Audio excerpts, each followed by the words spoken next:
Epílogo de una desaparición primera de tres.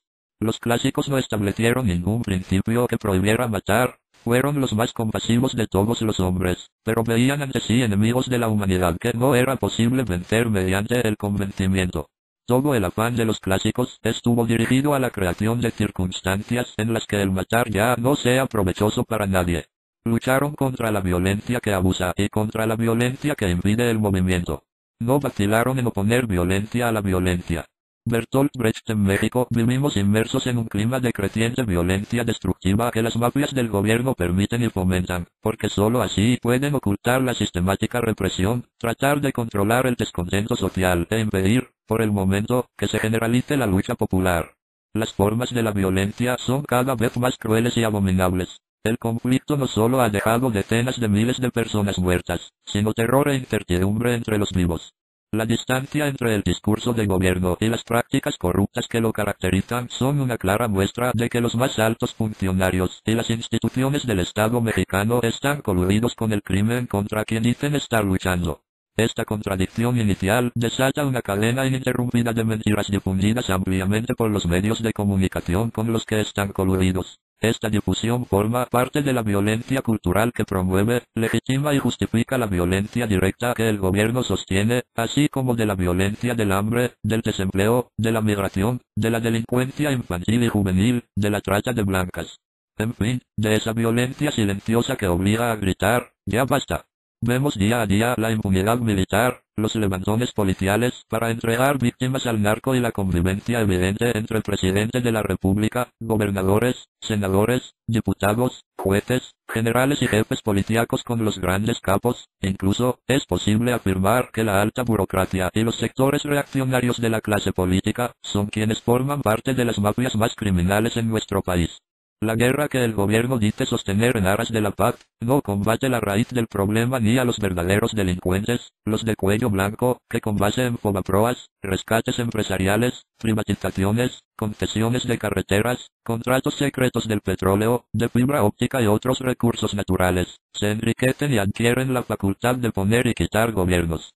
Sin embargo, la violencia más sofisticada, la que a diario nos golpea y quizá la que menos reconocemos como violencia, es la que parece no venir de ninguna persona. Es la violencia estructural invisible presentada siempre como estragos, golpes o crisis internacionales que parecen nunca terminar para nosotros pueblo y que nos son presentadas como avances.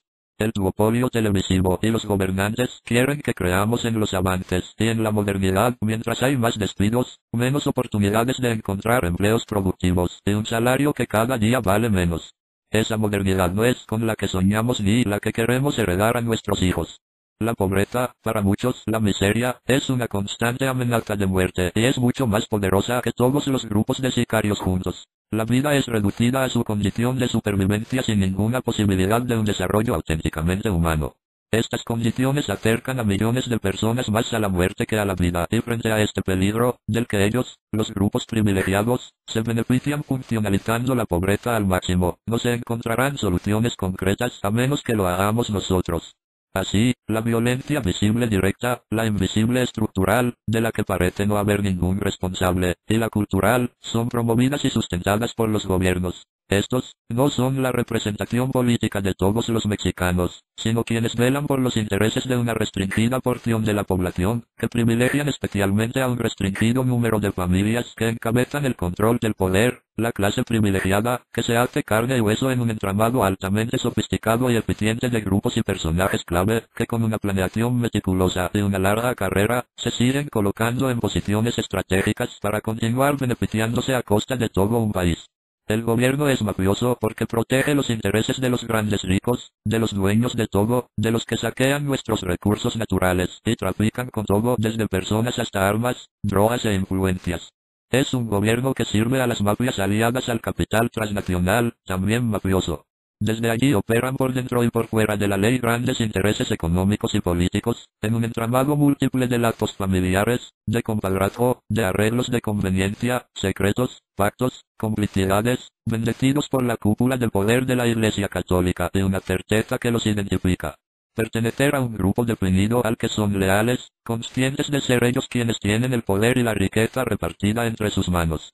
Para nosotros la violencia, la visible y la aparentemente invisible, se traduce en un constante peligro de muerte, debido por un lado, a la intensificación de los conflictos que el saqueo mafioso genera para obtener mayores ganancias, y por otro de manera cotidiana por las condiciones de pobreza y miseria que reduce la vida a una lucha por la supervivencia, y al andar diario por un estrecho pasillo de 60 pesos por familia, se vive al día y no hay posibilidad de progreso.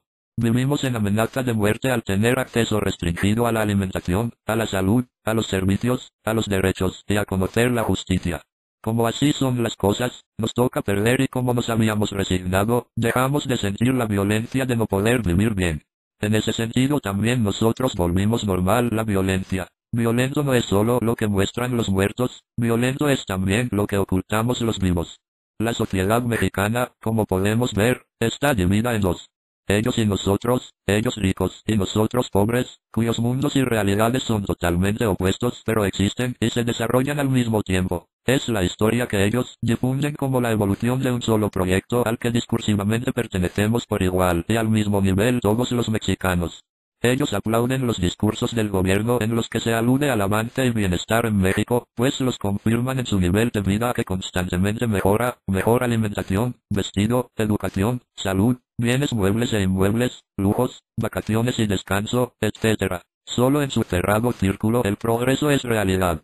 Ellos acumulan riqueza por todos los medios, unos por la vía legal permisible y otros de forma ilegal criminal. Ambos son lo mismo, pues siempre tienen la posibilidad, al ser ellos quienes legislan, de transformar lo ilegal en ley y viceversa. En realidad no son extrañas las revelaciones de que la mayoría de las veces quienes viven para acumular riqueza no distinguen en sus círculos entre quienes respetan las leyes y entre quienes no lo hacen. Lo que pasa es que unos ocupan cargos dentro de las instituciones del Estado y pueden, desde dentro, operar en su favor y ser muy leales. Los intereses políticos y económicos son dos frentes de una misma estrategia que viene fundida y defendida por la violencia.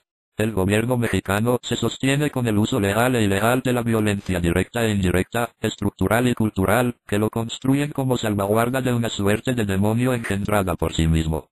Quienes encabezan al Estado sostienen discursivamente que procuran alcanzar la paz perpetua y el bienestar en un futuro que nunca llegará de ese modo, y por tal fin justifican su propio ejercicio de la violencia destructiva. Esta utopía de la paz estatal construye el argumento de legitimidad de la muerte en el presente. El peligro de muerte que nosotros vivimos es producto del enfrentamiento de grupos de poder económico que luchan por el poder político. Su manera de actuar dentro del aparato estatal despersonaliza decisiones que repercuten en la vida de personas concretas. La decisión burocrática agranda la distancia entre el funcionario y la gente de a pie, manejando públicamente la ficción de que hacen política con base en el bien común, aunque la comunidad esté excluida, en todos los sentidos, de dicha actividad. Que el mundo de la política siempre es sinónimo de corrupción e injusticia es una afirmación común que sintetiza el sentir generalizado y que la estructura estatal y sus funcionarios se encargan día a día de renovar. Sin embargo, la actividad política debe construirse con otro sentido, considerándola como la capacidad de todos para decidir de manera real y directa sobre los asuntos de la vida en sociedad, así como de fundar y de alterar la legalidad que rige la convivencia humana en pos del bienestar colectivo. La socialidad no debe existir para someter de una vez y para siempre, sino constituirse como la organización a la que se le puede dar forma a través de las decisiones de todos los integrantes. La organización, la instrucción y la disciplina son armas eficaces, y hasta ahora son ellos los que han sabido aprovecharlas. ¿Qué es lo que hace que siendo ellos tan pocos, puedan someter a tantos nosotros? Una de las respuestas más certeras es el uso exclusivo que ellos hacen de la fuerza del Estado. Sin embargo, que ellos sean los que poseen el monopolio total y definitivo del uso de la violencia y la ejerzan solo cuando es justo y necesario en aras del bien para todos es una mentira que nos hemos propuesto derrumbar. Por paradójico que parezca, la historia de la humanidad demuestra que, para generar las condiciones humanas de existencia, se necesita en ciertos momentos ejercer la violencia como una adecuación social que hace permisible terminar con ciertas formas de vida para generar otras. La violencia destructiva, como la que ejerce el gobierno, solo concibe destruir sin construir algo superior y distinto que constituya verdaderamente un estado mejor de vida, y no solo para unos pocos. La violencia es constructiva cuando es rebeldía frente a la amenaza de muerte, cuando enfrenta a la muerte personificada por quienes nos someten a la miseria. La violencia, al tener rostro de muerte, nos es presentada como injustificable, sobre todo si atenta contra el poder establecido. El discurso gubernamental la repudia e invita a preservar el orden, o protestar dentro de los marcos institucionales que no operan de acuerdo al fin para el que fueron creados, como un recurso que le queda para seguir operando bajo la cara de la legalidad y la democracia, presentándose como el resultado histórico de las luchas del pasado. Así, lo violento es presentado como lo antiestatal. La única política permitida es la actividad esencialmente no política, acompañada de la resignación. La violencia cultural es la más sofisticada porque guarda al Estado bajo un marco de aceptabilidad y muestra a los enemigos de quienes lo comandan, o sea, a los que luchan contra el mal gobierno, como enemigos de toda la sociedad. Pero, ¿este gobierno mafioso es el único viable en nuestro país? Sabemos que no, otro México es posible y lo tenemos que construir nosotros los de abajo, desde las organizaciones obreras, campesinas, ecologistas, de colonos, de víctimas de la delincuencia y crímenes del ejército y policías. Nos toca a nosotros, al pueblo mexicano organizado de diferentes formas y recurriendo a todos los medios, armados y no armados, ir construyendo con nuestra rebeldía organizada, un nuevo México en el que todos podamos ser y vivir con dignidad. El ejercicio de la violencia es para nosotros un recurso ineludible, pero necesita de un proyecto en el que su uso sea solamente un medio necesario. El proyecto no puede reducirse a destruir otro. Nuestro proyecto es recuperar lo que la vileza de los poderosos nos arrebata, y es nuestra condición humana. Nuestro proyecto es de rehumanización de todos los que no formamos parte de su selecto círculo, a diferencia de ellos que solo buscan su propio beneficio. Pensar y hacer política pasa por evaluar las condiciones de existencia, nuestras relaciones sociales e interpersonales, transformarlas en cada acto y hacerse cargo de la vida pública. El Estado construye toda disidencia como el enemigo exterminable, todo en el mismo cajón de la criminalidad, y con ello impide que se desarrollen formas organizativas que resuelvan nuestras necesidades y satisfagan nuestras expectativas y legítimas demandas. Hay un punto en el que no se puede hacer nada y las reglas del juego, a las que ellos mismos no se atienen, no son aplicadas con toda la violencia estatal destructiva. La existencia de ellos como minoría poderosa y dominante y sus formas de operar persistirán solo en la medida en que nosotros lo hagamos aceptable. Fraternalmente. Red por la transformación global, contra la injusticia y la impunidad, ni perdón ni olvido. Invierno de 2010. Segunda de 3. Los poderosos llaman ley a su propia violencia y crimen a la de los oprimidos. Por eso, los oprimidos debemos luchar por el establecimiento de una nueva ley frente a los crímenes de los poderosos, por todos los medios, incluida la violencia. En México coexisten dos países distintos. Uno es habitado por menos del 10% de la población. Son ellos quienes participan en la política y aplauden los discursos del gobierno de progreso y bienestar porque los viven. Es la empresa dirigida y sostenida por quienes poseen y gozan de la mayor parte de la riqueza del país. En contraste, el otro México es habitado por más del 90% de la población, y aunque somos la gran mayoría, no tenemos ningún peso en las decisiones políticas y económicas. ¿Es posible conocer a los individuos que decidieron el destino de un país entero? El proyecto neoliberal en México se concretó gracias a la actuación de diversos personajes en acuerdo y complicidad. En la figura de Carlos Salinas de Gortari se identifica más claramente el inicio de esta etapa destructiva, cruzando varios intereses y procesos. Es un actor principal y es miembro de los círculos más restringidos del control del poder de ese entramado mafioso. Salinas impuso transformaciones, diseñadas desde la cúspide del poder capitalista, en sintonía con Estados Unidos, que no ha abandonado su histórica política intervencionista, apoyado por la élite empresarial y política mexicana de su partido, PRI, y algunos importantes aliados políticos. Ha permanecido tras bambalinas desde que dejó la presidencia. De sus más preciados aliados, podemos señalar como principal cómplice a un miembro destacado del partido de la oposición leal, PAN, Diego Fernández de Ceballos Ramos, un cacique panista inmensamente rico gracias a su triple carácter de funcionario del Estado, empresario y abogado de demandas en contra del erario público. El jefe Diego es otro nudo por donde atraviesan múltiples historias turbias. Ahora conocemos de cierto los modos de los trabajos y oficios con los que se maneja, las personas con las que trata y algunas de las que han sido sus más logradas empresas. Con nada que ocultar, la mafia ha sido enumerada en las cartas elaboradas y dirigidas por el propio Diego a sus benefactores, reclamándoles apoyo económico en correspondencia a su lealtad y a sus servicios. Carlos Salinas de Gortari, Carlos Slim, Roberto Hernández, Alfredo Arp, Alberto Baideres, Claudio X González, Lorenzo Servige, Lorenzo Zambrano, Emilio Azcárraga Jean, Ricardo Salinas Pliego, Bernardo Quintana, Ignacio Loyola, Manlio Fabio Beltrones, Emilio Gamboa Patrón, Juan Sandoval Íñiguez, Onésimo Cepeda, Norberto Rivera Carrera, Roberto Magrato, Jorge Ancron, Santiago Creel, Enrique Peña Nieto, Carlos Romero de Champs, Elba Ester Gordillo, entre otros. Se establecen diversas relaciones entre empresarios, políticos, la iglesia, el narcotráfico, las redes de crimen organizado, el ejército, los grupos paramilitares, las televisoras, etc. Estas relaciones están regidas por entendidos más allá de la legalidad, por dentro y fuera de toda apariencia de normatividad. Son feudos de una maraña de poderes en pugna y con el control del país.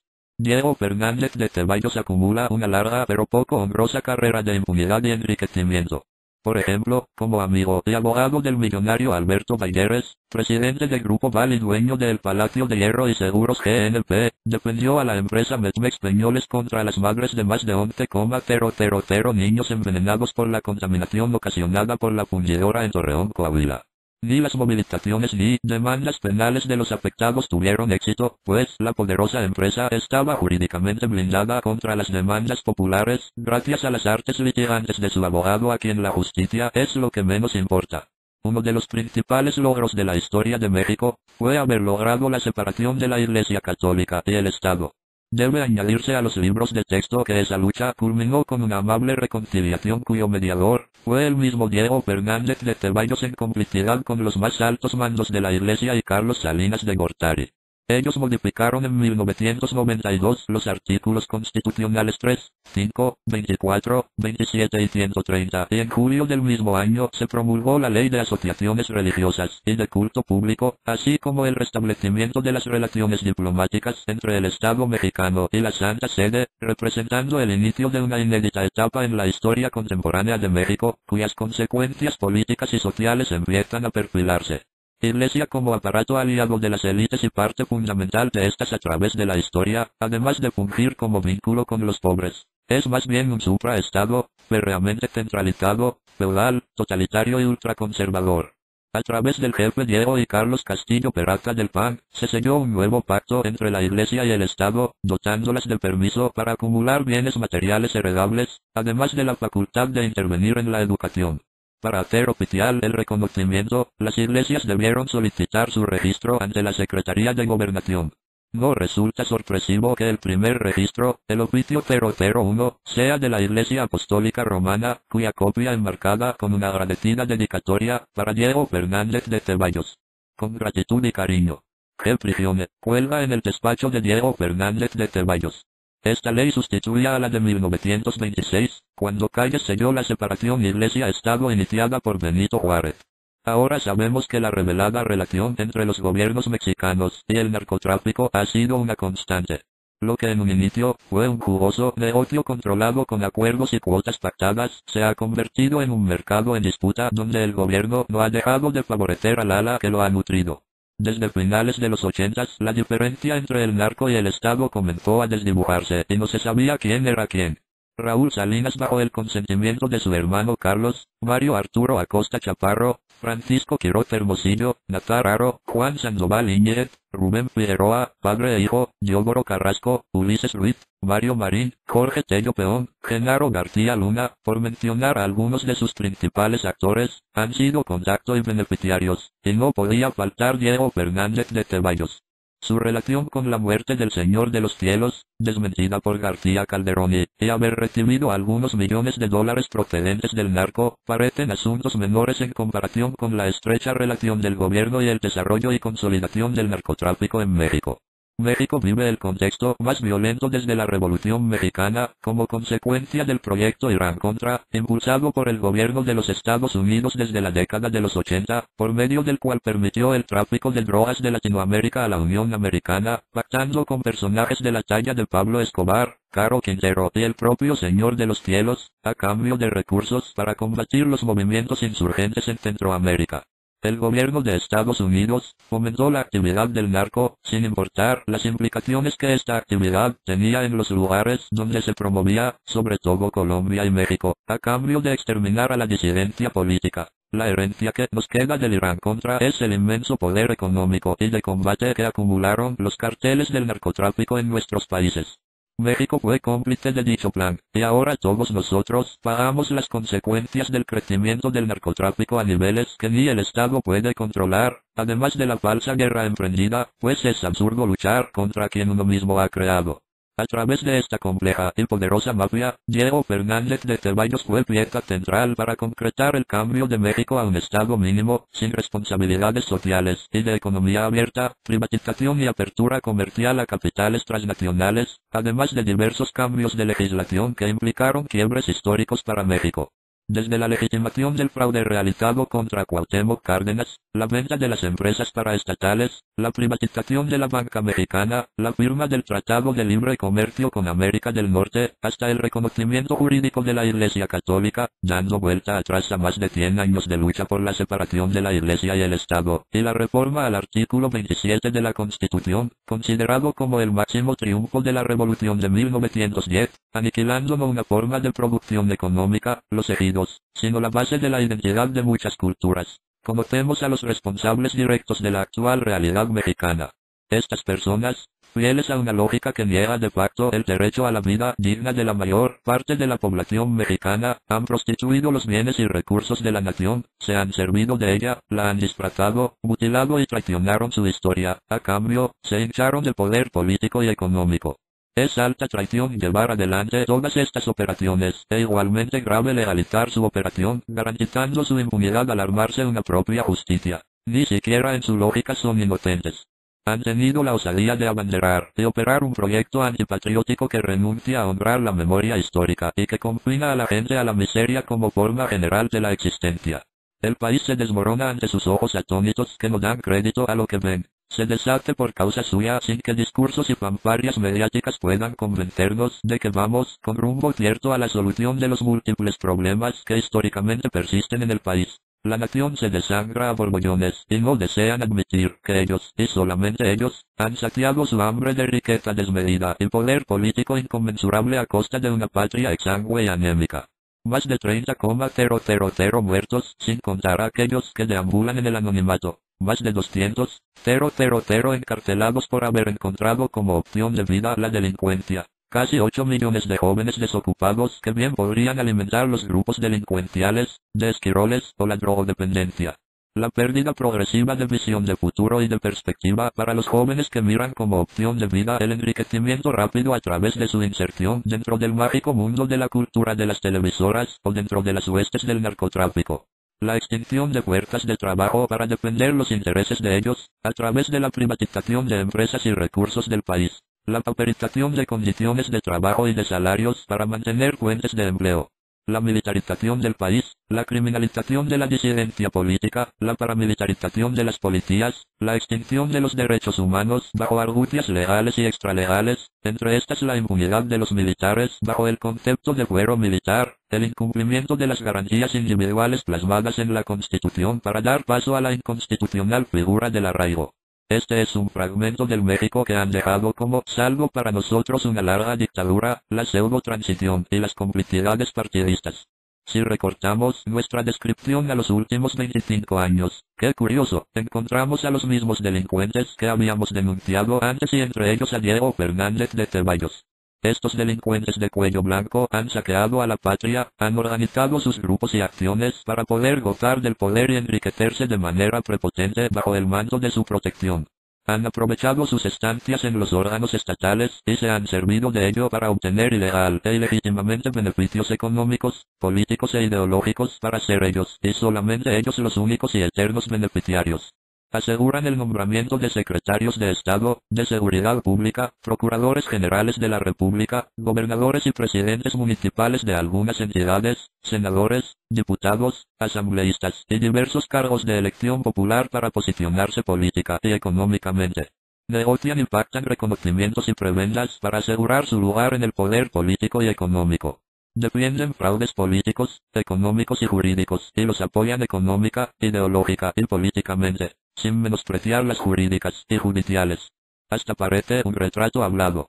La impunidad les cubre a lo largo de su vida como aureola de santidad. niegan para sí mismos que el pueblo, las organizaciones de que disponen y sus redes de acción no los alcanzarán con su brazo de justicia y legitimidad. Sin embargo, esto no es así. Ellos se manejan de acuerdo a principios y valores que en la práctica niegan la posibilidad de vida plena para nosotros. Han gozado de la posibilidad de ejercer la violencia de manera legal e ilegal, visible e invisible no solo contra las expresiones armadas organizadas, sino en escarmientos contra cualquier demostración de hartazgo e insubordinación social. Estos principios y valores son reproducidos todos los días por individuos con poder local, en las colonias, en los municipios, en pueblos y ranchos, que de manera miserable maltratan y menosprecian a la gente aprovechando la constante de la pobreza.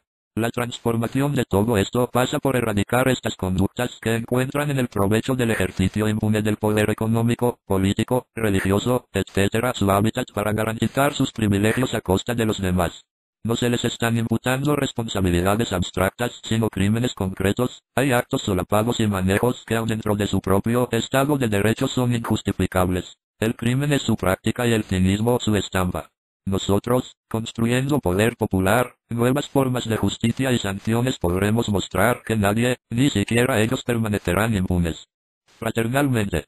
Red por la transformación global, contra la injusticia y la impunidad, ni perdón ni olvido. Invierno de 2010. Tercera de 3. La soberanía nacional reside esencial y originariamente en el pueblo. Todo poder público dimana del pueblo y se instituye para beneficio de este. El pueblo tiene en todo tiempo el inalienable derecho de alterar o modificar la forma de su gobierno. Artículo 39 constitucional. A estas horas hay, amigos míos, artesanos, pintores, astrónomos, marineros, estamos despiertos. Es trabajo nuestro el de arreglar algunas cosas. Diego Fernández de Ceballos parecía intocable hasta aquella noche en que su pasado oscuro lo alcanzó. Y, muy a su pesar, tuvo que responder de algunos de sus actos y verse en el espejo de nuestra mirada, espejo que al hacerlo prisionero reflejó su hechura de corrupto, prepotente y voraz expropiador, demostrando un hecho fundamental. Siempre que como pueblo nos atrevamos a luchar contra la injusticia, no habrá felonía que quede impune. Diego Fernández de Ceballos Ramos, DFTR, es uno de los políticos que mayor responsabilidad tienen en el sostenido proceso de hecatombe económica, política y social que la élite dominante ha impuesto y desplegado en nuestro país de 1982 a la fecha, por medio de un entramado mafioso que opera dentro y fuera de las instituciones estatales. Este proceso depredador vino a profundizar, bajo la criminal bandera neoliberal, las de por sí deterioradas condiciones de vida de los hombres y mujeres que viven en México, generando la mayor contrarreforma y el mayor retroceso histórico en nuestro país en lo que a bienestar social se refiere. DFTR es uno de los políticos que más se ha caracterizado por el abuso del poder, el tráfico de influencias y el enriquecimiento a costa del erario y de los bienes de la nación, legislando en pro de los grandes monopolios financieros, de comunicaciones, alimentos, construcción, transportes, etc., asesorando a las mafias del poder y litigando a favor de los grandes capos del narcotráfico.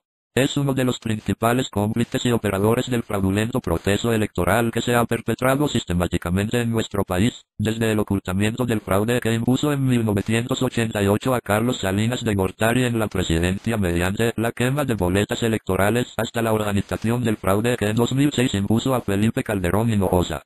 Es uno de los principales encubridores de los responsables de la guerra sucia y contrainsurgente desplegada por el régimen priista y ahora por el PAN contra los movimientos sociales, armados o no, convirtiéndose en uno más de los cómplices de la existencia de incontables perseguidos, torturados, asesinados, presos y desaparecidos por motivos políticos.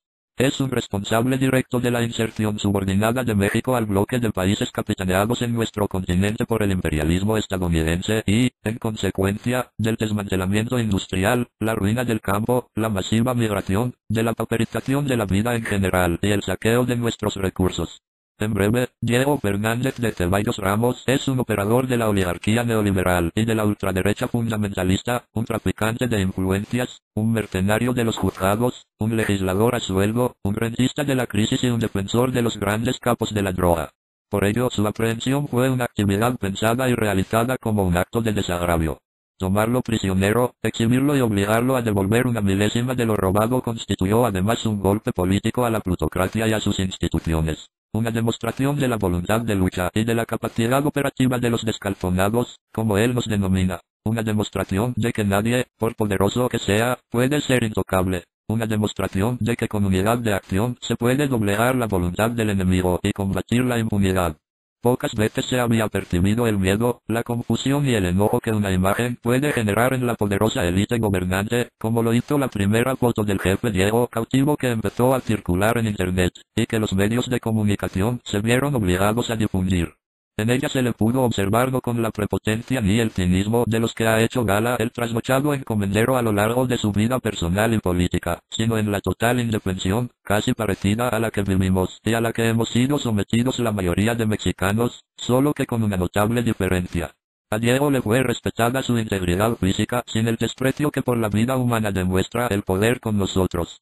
Con base en los resultados de este acto, consideramos necesario compartir la convicción de que si quienes somos pueblo logramos organizarnos en una sola voluntad política nacional, en una colosal fuerza social organizada, podremos hacer frente común a la injusticia y a la impunidad, a fin de derrotar a nuestros opresores y acordar la organización de una sociedad verdaderamente humanizada. Y pese a tener innumerables imputaciones en su contra y de que miles de ciudadanos exigen su legítima ejecución, conscientes estamos de que la verdadera solución a la crisis que vive el país no está en liquidarlo, sino en la capacidad del pueblo para organizarse y retomar las riendas de su propio destino, recurriendo a todos los medios a su alcance. Como parte del pueblo organizado, decidimos realizar una tarea, la responsabilidad es nuestra. Creemos firmemente que reapropiarse del uso constructivo de la violencia es legítimo y hemos actuado en consecuencia. Esta tarea es parte de un proyecto más grande e importante. Participar en la construcción del poder popular para transformar este país transnacionalizado en una verdadera patria digna, libre y nuestra.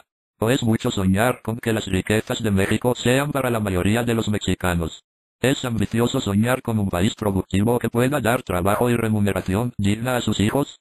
Es un sueño guajiro pensar que somos los 90 millones de pobres quienes debemos tener la posibilidad real de tomar las decisiones importantes en el modelo económico, político y cultural que deseamos.